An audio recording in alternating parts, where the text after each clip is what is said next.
Erin, welcome to the show. I'm so glad that you're here. And I want you to just tell us about your book. And it's called, I want to get this right because I think now you have the second edition of this Yes. book, and it's called Eat, Pray, Get Well. I love the title, but Right. tell us all about it.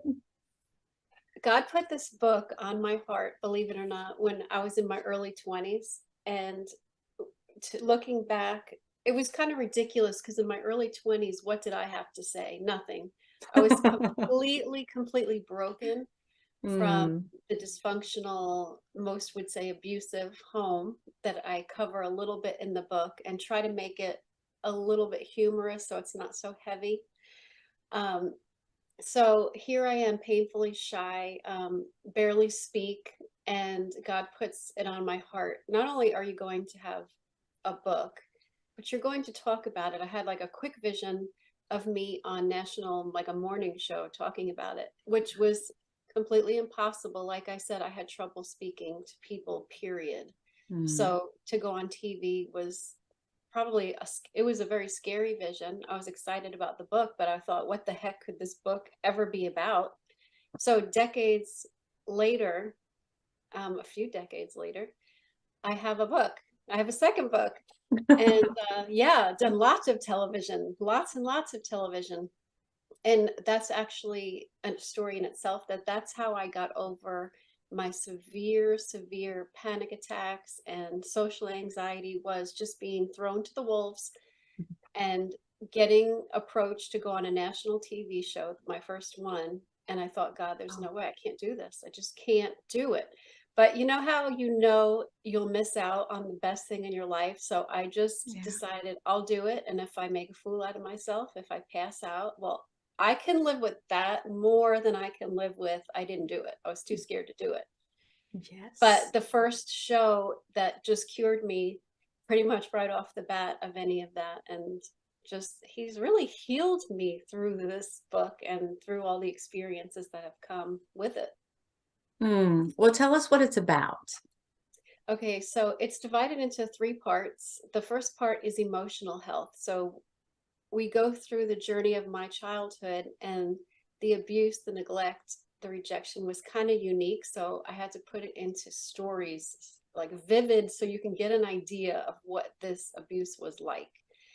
And then we go into the next chapter is physical health, because I became chronically ill when I moved to Manhattan as a teenager to start my job, and just got an apartment, the only thing I could afford, and it was just riddled with mold. But back then, Mm, I didn't think anything about, perhaps this mold could make me sick and change the trajectory of my whole life. That's not a thought in my head, but that's what it did. And the wheels just started falling off. I didn't know it was from mold, so I just continued to get more and more diagnosis of this and that, and stayed at that status quo for a couple decades until I found out what my cause was, and then kind of went into overdrive trying to heal. And then last chapter is spiritual health, how God guided me even down to what doctor to go see. That ultimately was a big part of my healing.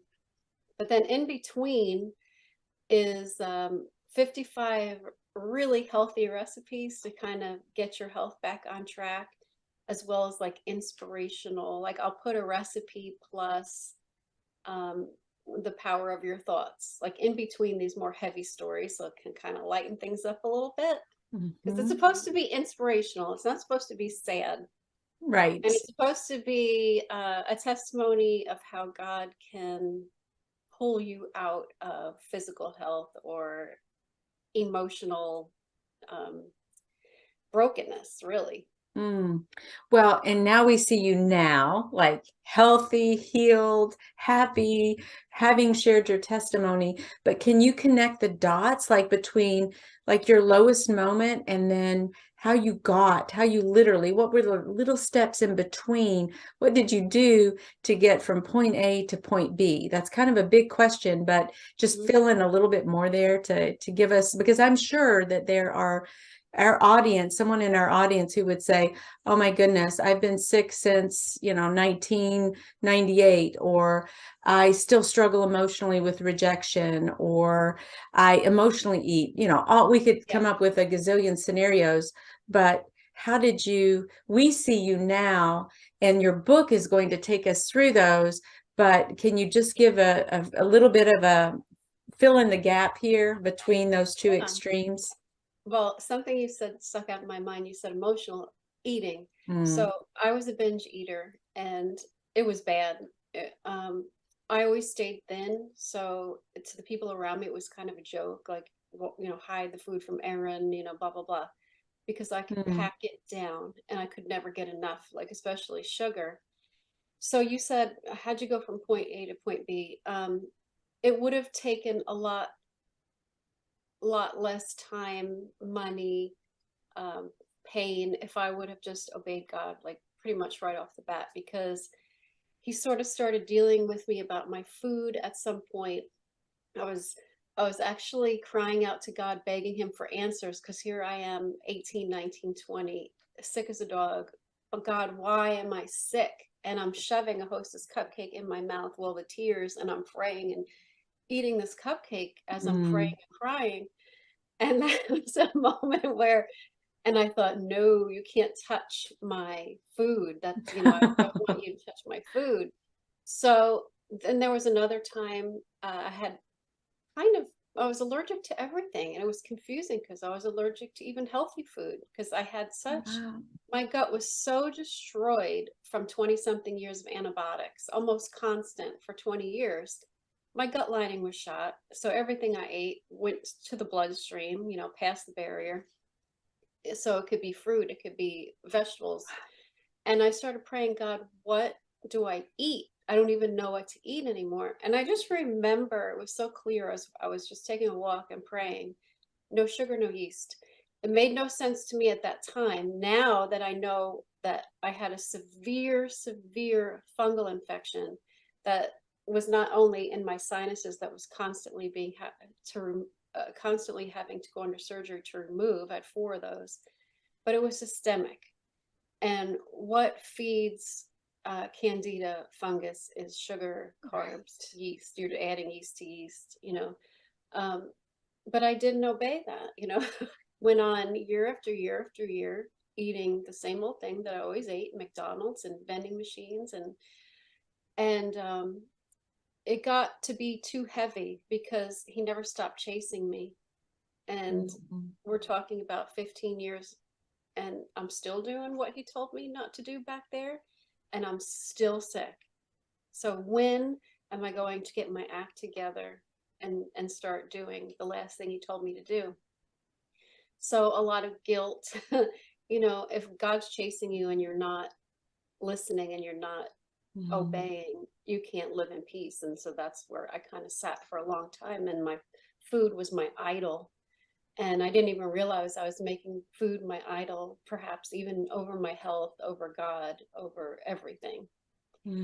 So I had to finally come to grips and deal with that. And that was one of the hardest things I probably had to do, is give up those things that I love. But that's where the recipes came in the book, because I think there's people out there like me. Well, where the heck do you start? But now it's easier. There's gluten-free flours and sugar substitutes that are just fine, that don't feed, candida and mold and fungus, and will help your, because cancer is, needs the same fuel, that sugar, those carbs, it's very similar. So I wanted to throw that in the book as well, because people need recipes and know where to start. Because when I was starting, I was so lost. I would cry in the grocery store because what is coconut flour? I don't even know what that is. I don't know what that means. And then what do you do with this stuff? How do you put it together? So I just wanted to put recipes in there too, instead of just talking about you should try to eat like this. Well, and here's 55 things you could put together and try and change your taste buds. And then the emotional, and now that I look back, that eating, that binging was pain. I was just trying to fill some sort of void, and it helped. It did help with the pain. I would get that, probably a drug addict, you get that high. I just remember taking the first bite of something, and like my whole body the anxiety would melt. And Mhm.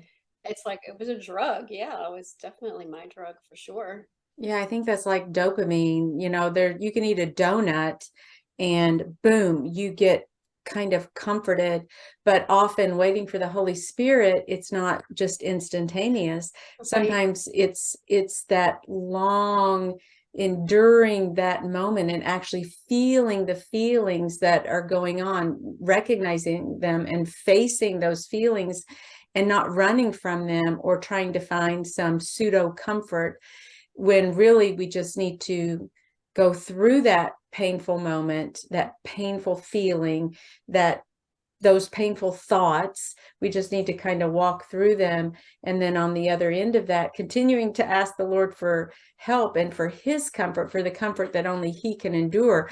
But unfortunately, I mean, I'm going to say, use the word unfortunately, because it's not instant. If only, and maybe for some people it is, I don't know, but for me personally, and I've also struggled with, various eating disorders, disordered eating, and using food for comfort and as a distraction and just as a way to kind of check out, and facing off instead against the whatever issue is going on in my life, whatever I don't like, whatever is uncomfortable, that's not pleasant. And the relief doesn't come as fast as if I just grab a bag of M&Ms or something like that. So that emotional eating, I think, is something that plagues a lot of us, and we want the comfort and we want it fast. So how did you retrain your brain and your body to say, no, I'm not going to eat that junky stuff, though I'll feel good immediately. I'm not going to do this. I'm going to do this instead. How did you do that? A lot of doing that and then falling off the wagon and getting back on and falling off and getting back on and doing that over and over and over and over again. And I don't know the answer to that. I don't know if that's God's healing. The more you're healed, the more you stop falling off the wagon. I'm not really sure. And I'm not perfect. I mean, sometimes I'll have a day here and there where I'll get a bite of something, and that's kind of a trigger for me. There's some foods that are definitely triggers. And then I gotta have more, and I gotta have more, and and then I'm like, okay, the day's shot. I might as well just go eat whatever I want for the day. And so, and it's like exciting and start over again. And that happens once in a while, but that's not my lifestyle anymore. So I don't Mm. feel guilty about it anymore. Mhm. So I don't care if I go out and have like a crazy day and eat whatever I want, which doesn't happen very often. It's okay. I'm not going back to that horrible place where I wake up in the middle of the night because I'm sorry, God, I did it again. I don't, I can't do this. Thank God I'm not there anymore. And I don't know if that is God's healing, maybe, or just getting so disgusted with yourself. And I can say this because it is an addiction. If you can get 3, 4 days behind you, because Mhm. there's also it, and there is also something to parasites, which fungus Mm. candida is a parasite. They want to live, and they need know what food they need to live. So you'll get these cravings. So it's not always emotional. And I probably had both going on. Mhm. So you have to think of it like that too. Do you want to wake up this thing that is in your body that you're trying to kill, that you're trying to starve? So I think that there's some of that too going on. But back to, like, if you just put 3, 4 days under your belt, Mhm. those cravings really, really, really do go away. And then that's where you're mentally, you kind of change. Now there's cake, and you already know, I'm not really craving it right now, but I know if I take that bite, I know where I'll be. So Mm. I think it's really hard unless you get those days under your belt to where the cravings stop and you can see the cake and go, I really don't want it. I kind of want it, but I know what'll happen if I have it. It's so much easier to say no. Mm. What is your favorite alternative for sugar? I just put on my website, I made like a sugar-free cream cheese frosting. It was so delicious. And I used powdered monk fruit. But then Okay. in baking, I'll use xylitol. And then Okay. sometimes I'll make my own lemonade, and I'll just squeeze fresh lemon and then put drops of stevia. So I pretty much use monk fruit, xylitol, stevia for Okay. different purposes. Yeah, that's kind of what we use too. But, my husband prefers just give me sugar, just the regular sugar. And so what I've noticed is that for me personally, I like to put friction between me and the food that could be a trigger food for me. But now with him, I can't do that. Like he has a favorite coffee creamer. So I'm not going to say, well, you can't have your coffee creamer. So there Mhm. comes to a point where it's that temptation may be there, that trigger food may be there, and like you said, the more we're not kind of taking it in, the easier it becomes. But it's still kind of tricky for me because I'm like, oh, coffee, I can do it just with some stevia. It's fine. I can do it black, no problem. But sometimes I'm like, oh, I'm more tempted because I have to see it. So do you actually ever put things in your house that would tempt you, or do you keep those out of sight, so to speak?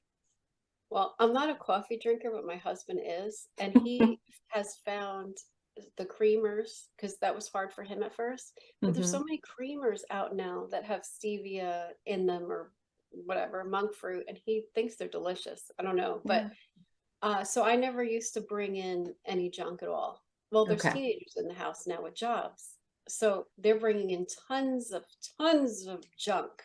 They try not to. They try to eat healthy for the most part, but they've got cars and they have money now, and that's just what they do. So they bring in junk, put their name on it, and I'm surprised that no, not really. I'm not really tempted because, like I said, I have all these days under my belt. But the other thing is your taste buds change, which Mm. is a miracle. So now, once in a while at a restaurant, I'll be like, oh, yes, I'm going to try that bread pudding or whatever it is, really sugary. And it's like, ugh, Too it's just sweet. not what you used to love anymore. Mm. And so I'm just so happy for that the taste buds change, and I'm more excited about like real food and like healthier desserts and then, that kind of stuff anymore, thank God. Mm. Do you eat a lot of dried fruit, or try to be careful with that too, like raisins and dates?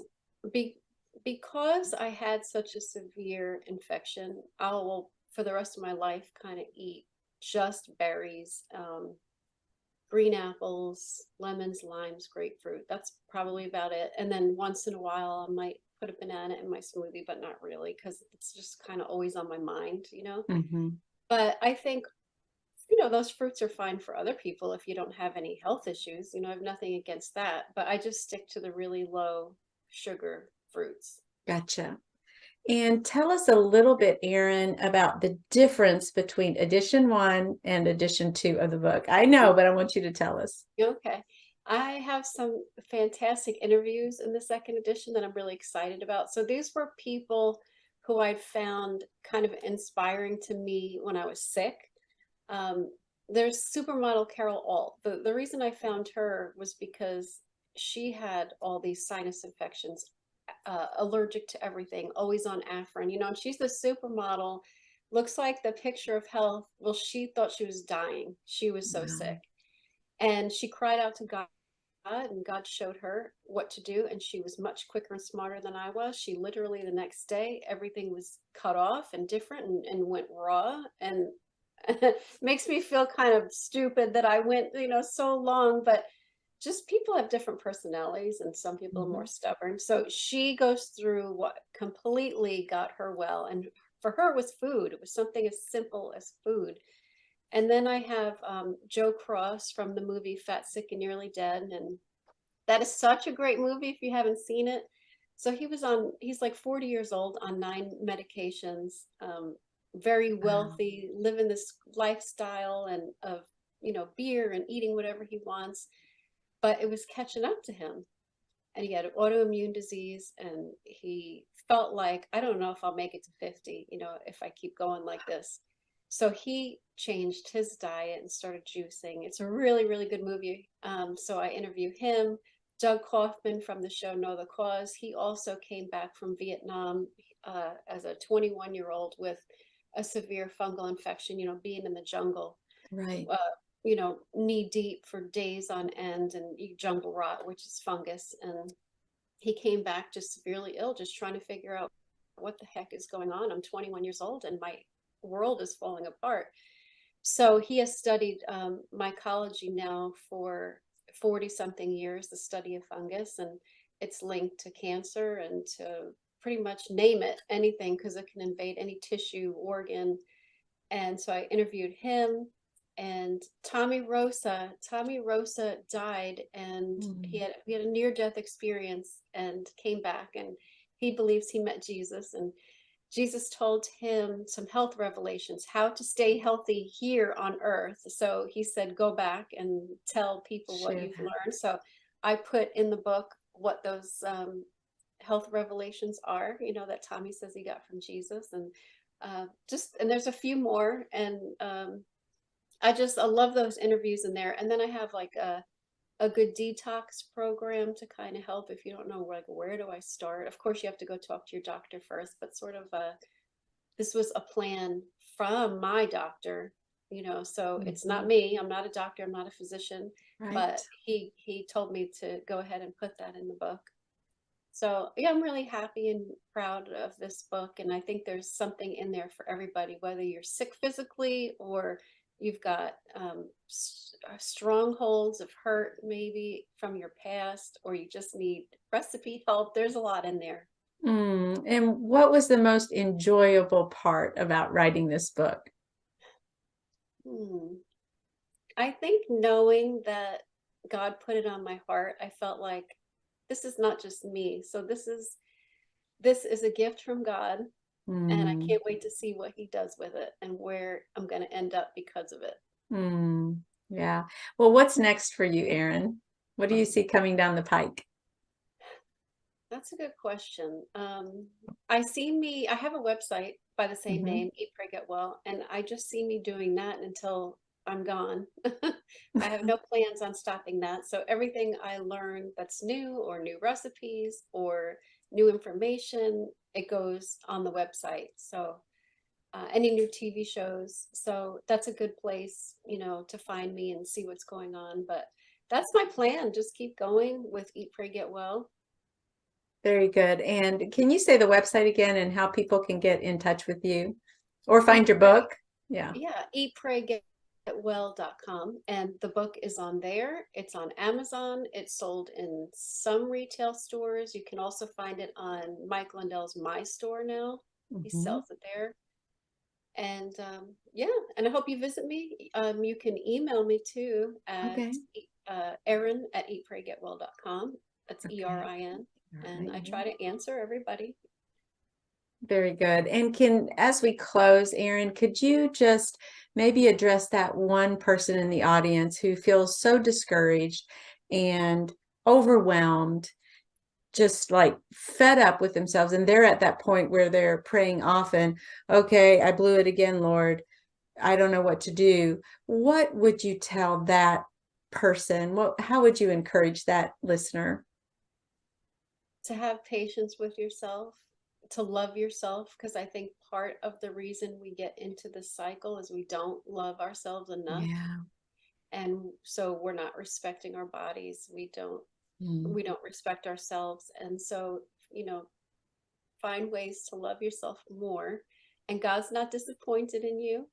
He already knew you're going to do this 100 times, 200 times, and he loves you so much, he's still chasing you. That's why you feel so bad about it. But just keep trying, because one day it's going to stick, and stay close to God. Try new things. Stop doing the same thing that you're always doing that's not working. Bring your own salad dressing to restaurants if you have to keep on track, or whatever, things like that, tricks. Just try different things, and then one day, and just keep praying that God will heal you in that area. Oh, thank you for saying that. That's beautifully said.